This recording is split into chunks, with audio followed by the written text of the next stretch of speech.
जय माता दी, हर हर महादेव। आप सभी भक्तों को नवरात्रि आ रहे हैं, इसलिए नवरात्रि की बहुत बहुत बधाई। कल सुबह से इसका ब्रह्म मुहूर्त शुरू हो जाएगा। नवरात्रि में आप सभी लोग जो है ब्रह्म मुहूर्त में ही पूजा शुरू कर सकते हैं।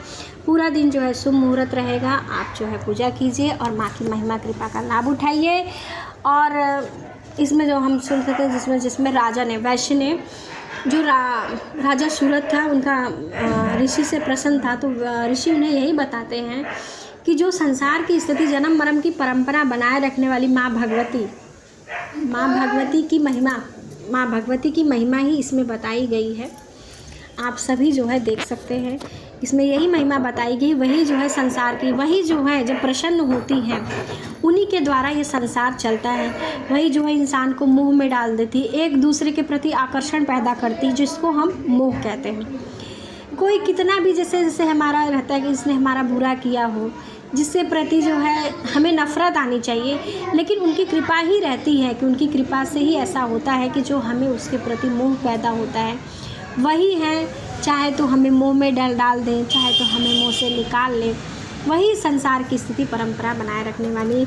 जब उन्होंने देवताओं के कार्य सिद्ध करने के लिए देवों को, जब राक्षसों को, दैत्यों को जो मोह में डाल दिया था अपने रूप से, तो हम तो इंसान हैं, सारे देवता भी उन्हीं की स्तुति करते हैं, उन्हीं भगवती महामाया की स्तुति करते हैं। वही भगवती परमेश्वरी, माँ वैष्णवी, माँ भगवती, उन्हीं से एक से अनेक हुई हैं, उन्हीं के सब रूपों का इसमें गुणगान किया गया है। आप भी सुनिए, आइए जानते हैं कि ऋषि जो है माँ की जो है महिमा का क्या गुणगान करते हैं और क्या जो है राजा सूरत को बताते हैं। राजा ने पूछा भगवान आप जी ने महामाया कहते हैं वे देवी कौन है, और ब्रह्मताओं में उनका अभिभाव कैसे हुआ, उनके चरित्र कौन कौन से हैं, और ब्रह्मताओं में श्रेष्ठ महेश उन देवी का जैसा प्रभाव हो, जैसा स्वरूप हो, जिस प्रकार उनका प्रादुर्भाव हुआ, वह सब मैं आपसे सुनना चाहता हूँ। मेघा ऋषि की बात सुनकर जो है राजा के मन में उत्सुकता जाग गई। वो जानना जो है चाहते हैं कि वे भगवती कौन है, उनका मतलब अभिभाव कैसा, मतलब कि वो कैसे जो है संसार में उनकी उत्पत्ति हुई, कैसे उनके रूप की महिमा के गुणगान की, ये जानना चाहते थे।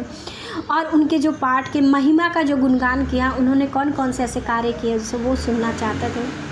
तो राजा सूरत ये सब जो है उनसे उनकी महिमा जानना चाहते हैं। और सब बोले कि मार्कंडेय ऋषि को बोले कि मैं आपके मुख से ही सब देवी की महिमा का सुनना चाहता हूँ। तो ऋषि बोले राजन, वास्तव में तो वे देवी नित्य स्वरूपा ही कहलाती हैं, संपूर्ण जगत में उन्हीं का स्वरूप, और उन्होंने समस्त विश्व को व्याप्त कर रखा तथापि उनका प्रकट होना अनेक प्रकार से होता, वह तुम मुझसे सुनो। राजन, ऋषि कहते हैं राजन, वास्तव में वे देवी नित्य स्वरूपा हो। नित्य स्वरूप मतलब उनका कोई रूप नहीं, कोई वही नहीं है, उनके रूप अनेक है, इतना उनका रूप है कि जिसकी हम महिमा ही गुणगान नहीं कर सकते। वो हर रूप में, हर कण कण में विद्यमान है, इसके लिए वो नित्य स्वरूपा है। और फिर भी उनका जो है समस्त विश्व के समस्त संसार पे उनका जो है प्रभाव है, उनका जो है महिमा है, अपने सब भक्तों को अपनी छाया डालती है। सब बच्चे उनके लिए, तो सारे बच्चे उन्हीं के हैं, चाहे वो अच्छा हो चाहे बुरा हो, लेकिन सब उन्हीं के हों। तो उनका बताते हैं उनका प्रकट होना अनेक प्रकार, जिस प्रकार जो है माँ ने पृथ्वी पर प्रकट किया, जो है देवों को मुक्ति दिल, देवों का कार्य सिद्ध किया, और मनुष्य को जो हर संकट से मुक्ति किया, वो बोले वो सुनाना चाहते हैं। तो मेघा ऋषि बोलते तुम मुझसे सुनो, मैं उनकी महिमा का गुणगान करने जा रहा हूँ।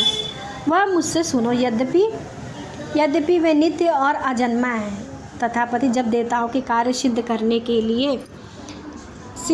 लिए प्रकट होती हैं, उस समय लोक में उत्पन्न हुई उत्पन्ना कहलाते। जब वो देवताओं के कार्य सिद्ध करने के लिए प्रकट होती, उस समय लोक उत्पन्ना कहलाती है। कल्प के अंत में जब संपूर्ण जगत एकांवर में निमग्न हो रहा था और सबके प्रभु भगवान विष्णु शेषनाग की सैया बिछाकर योग निद्रा का आश्रय लेकर सो रहे थे, तब सोते समय उनके कानों की मैल से दो भयंकर अश्व उत्पन्न हुए, जो मधु और कैटभ के नाम से विख्यात हुए। वे दोनों ब्रह्मा जी का वध करने के लिए तैयार हो गए। भगवान विष्णु के नाभि कमल में विराजमान प्रजापति ब्रह्मा जी ब्रह्मा जी ने जब उन दोनों भयानक असुरों को अपने पास आया और भगवान को सोया हुआ देखा, तब एकाग्र छिद्र होकर उन्होंने भगवान विष्णु को जगाने के लिए उनको नेत्रों में निवास करने वाली योग निद्रा देवी का इस प्रकार से स्वतन आरंभ किया, जो इस विश्व की अधीश्वरी है, उत्पन्ना कहलाती हैं। उनका कहने का भाव ऋषि का ये है, जब संपूर्ण जगत निमग्न हो रहा था, जब अपने मस्त था, तो भगवान विष्णु शेषनाग की सैया बिछाकर सो रहे, तब उनके कानों से जो मैल गिरी, उससे 2 असुर उत्पन्न हुए, जिनका नाम मधु और कैटभ था। मधु और कैटभ को उस समय संसार में और कोई नहीं दिखा, ब्रह्मा जी दिखे, जो ब्रह्मा जी भगवान विष्णु के नाभि कमल में विराजमान थे। तो उन दोनों असुरों को ये लगा कि हमें अब ब्रह्मा जी को खा जाना चाहिए। ब्रह्मा जी उन्हें देख के काफ़ी डर गए थे। जब उन्होंने भगवान विष्णु को देखा तो उनके मन में संतुष्टि हुई कि चलो ये है तो मेरे जान की रक्षा हो जाएगी। जब ब्रह्मा जी ने देखा कि जब भगवान विष्णु सो रहे हैं और अब कैसे हुआ, तब उन्होंने ब्रह्मा जी ने माँ भगवती, माँ काली भी कह सकते हैं, जो माँ भगवती उन्हीं के अंग में जो है सो रही थी, योग निद्रा देवी जो भगवान विष्णु को सुलाए हुए थे, उन्हीं के नेत्र, बाहु, हृदय वश से सो रही थी। तब उन्होंने भगवान ब्रह्मा जी ने उनकी स्तुति की। आइए उनकी स्तुति कैसे की ब्रह्मा जी ने, जिनसे वो प्रकट होकर ब्रह्मा जी के कार्य किए, जो इस विश्व की अधीश्वरीय जगत को धारण करने वाली है, संसार की पालन और संहार करने वाली तथा तेज स्वरूप भगवान विष्णु की अनुपम शक्ति हैं, उन्हीं भगवती निद्रा देवी की ब्रह्मा स्तुति कर रहे हैं। ब्रह्मा जी बोले, देवी तुम ही स्वाहा हो, तुम ही स्वधा और तुम ही षष्ठकार हो, तुम ही स्वर भी हो, स्वर भी तुम्हारे स्वरूप है, तुम ही जीवनदायिनी शुद्धा हो। नित्य अक्षर में प्रवण, उकार, मकार इन 3 मात्राओं के रूप में तुम ही स्थिर हो, तथा इन 3 मात्राओं के अतिरिक्त जो बिंदु रूपा अर्धमात्र जिसका विशेष रूप से उच्चारण नहीं किया जा सकता, वह भी तुम ही हो। देवी तुम ही संध्या सावित्री परम जननी हो, तुम ही इस विश्व ब्रह्मांड को धारण करती हो, तुमसे ही इस जगत की सृष्टि होती है और तुमसे ही इस जगत का पालन होता है, और सदा तुम ही कल्प के अंत में सबको अपना ग्रास बना लेती हो। जगन्मयी देवी, इस जगत की उत्पत्ति के समय तुम सृष्टि रूपा, पालन काल में स्थिर रूपा तथा कल्पांत समय में संहार रूप धारण करने वाली हो। तुम ही महाविद्या, महामाया, महामेघा, महास्मृति और महामोह रूपा महादेवी और महासुरी हो। तुम ही तीनों गुणों को उत्पन्न करने वाली हो। सबकी प्रकृति, भयंकर काल रात्रि, महारात्रि, महोरात्रि भी तुम ही हो। तुम ही श्री, तुम ही ईश्वरीय, तुम ही ह्रीं, तुम ही बोध स्वरूपा बुद्धि हो। लज्जा, पुष्टि, तुष्टि, शांति, क्षमा भी तुम ही हो। तुम खड्ग धारिणी, शूल धारिणी, घोर तथा गदा, चक्र, शंख और धनुष धारण करने वाले हो। बाण, भूसड़ी और परदी, ये भी तुम्हारे सौम्य हैं, तुम्हारे ही अस्त्र हैं। तुम सौम्य और सौम्यतर हो। इतना ही नहीं, जितने भी सौम्य और सुंदर पदार्थ हैं, उन सबकी अपेक्षा तुम अत्यधिक सुंदर हो। पर और अपर, परे रहने वाली परमेश्वरी हो। सर्वस्वरूपे हो देवी, कहीं भी सत असत जो कोई वस्तु है, वह उन सबकी जो शक्ति, वह भी तुम ही हो। ऐसी अवस्था में तुम्हारी क्या स्तुति हो सकती है, जो इस जगत की सृष्टि, पालन और संहार करते। उन भगवान को भी जब आपने योग निद्रा के अधीन कर दिया, तब तुम्हारी स्तुति करने में यहाँ कौन समर्थ हो सकता है? मुझको, भगवान शंकर को तथा भगवान विष्णु को तुमने ही शरीर धारण करवाया है, अतः तुम्हारी स्तुति करने की शक्ति किसमें है? देवी, तुम तो अपने इन उदार प्रभावों से प्रशंसित हो। ये दोनों दुर्धर असुर मधु और कैटभ, इनको मुंह में डाल दो। जगदीश्वर भगवान विष्णु को शीघ्र ही जगा दो, साथ ही इनके भीतर इन दोनों महान असुरों को मार डालने की बुद्धि उत्पन्न कर दो। ब्रह्मा जी की स्तुति सुनकर माँ प्रसन्न हो गई और उनके सामने प्रकट हुई। ऋषि कहते हैं, राजन, जब ब्रह्मा जी ने वहाँ मधु और कैटभ को मारने के उद्देश्य से भगवान विष्णु को जगाने के लिए तमोगुण की अधिष्ठात्री देवी योग निद्रा की इस प्रकार स्तुति की, तब वे भगवान के नेत्र, मुख, नासिका और बाहु और हृदय और वक्षस्थल से निकलकर अव्यक्त जन्मा ब्रह्मा जी की दृष्टि के समक्ष खड़ी हो गई।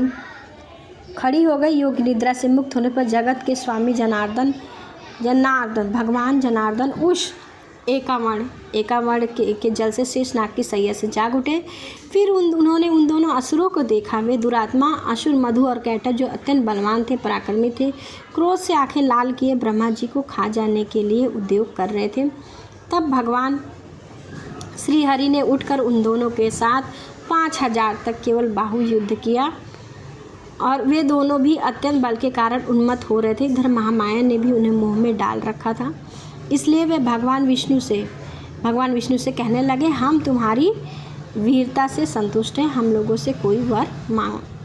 देखिए, जो मधु और कैटभ थे, उन्होंने जो है वो क्यों मोहित हो गए, वो क्यों जो है अपनी ही मौत से बोलने लगे कि हमें कोई वरदान दो। उनको पता था कि भगवान विष्णु और माँ भगवती की कृपा से जिन्होंने मुंह में डाल रखा था, इसलिए वो सामने से बोलने लगे कि आप हम लोगों से कोई वर मांगो। श्री भगवान बोले, यदि तुम दोनों मुझ पर प्रसन्न हो तो अब मेरे हाथ में मारो जाओ, मेरे हाथ में। बस इतना सा ही वर मैंने मांगा, यहाँ किसी अन्य वर से क्या लाभ था। अब वे दोनों जो है भगवान विष्णु के मुंह में आ गए। माँ ने उन्हें मुंह में डाला था, इसलिए इस वजह से वो मोहित हुए और इसकी वजह से वो भगवान विष्णु से कहने लगे कि तुम हम लोगों से कोई वर मांगो। और इस कारण ही भगवान विष्णु को पता था कि उन्हें जो है मुंह में डाल रखा। उन्होंने मैया से प्रार्थना की थी और ब्रह्मा जी ने प्रार्थना की थी, इसलिए वे उन राक्षसों बोलने लगे, मधु कैटभ से बोलने लगे कि ठीक है, अगर तुम दोनों मुझसे प्रसन्न तो बस मेरे हाथ में मारो।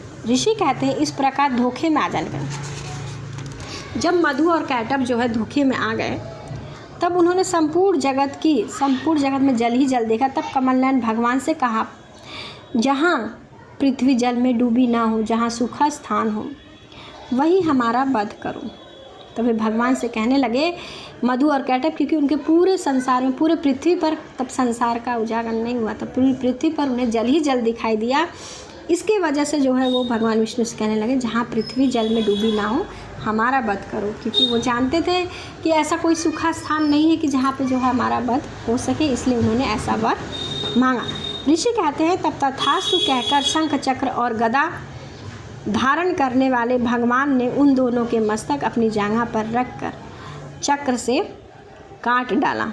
इस प्रकार ये देवी महामाया ब्रह्मा जी की स्तुति करने पर स्वयं प्रकट हुई। अब पुनः तुमसे उनके प्रभाव का वर्णन करता हूँ, सुनो। इस प्रकार श्री मार्कंडेय पुराण में सार्वणिक मनवंतर की कथा के अंतर्गत देवी महात्म्य मधु कैटभ वध नामक पहला अध्याय पूरा हुआ। अध्याय खत्म होने के बाद हम लोग कोई संपुट मंत्र लगाते हैं, जिससे पाठ जो है संपूर्ण माना जाता है और उससे जो है और भी अच्छा रहता है, उनकी कृपा महिमा में। या देवी सर्वभूतेषु शक्ति रूपेण संस्थिता, नमस्तस्यै नमस्तस्यै नमस्तस्यै नमो नमः। जय माता दी। आप सभी भक्तों को हर हर महादेव। माँ भगवती, माँ वैष्णो की आप सब पे कृपा ममता बनी रहे, उनका आशीर्वाद बना रहे। आप सब भी जो है इस पाठ का लाभ उठाइए। अगर अभी आपको पाठ अच्छा लगा तो प्लीज़ कमेंट में जय माता दी अवश्य लिखें। आगे का आपको पाठ चाहिए तो उसके लिए भी कमेंट में लिखें, मैं आपके लिए देने का प्रयास करूँगी।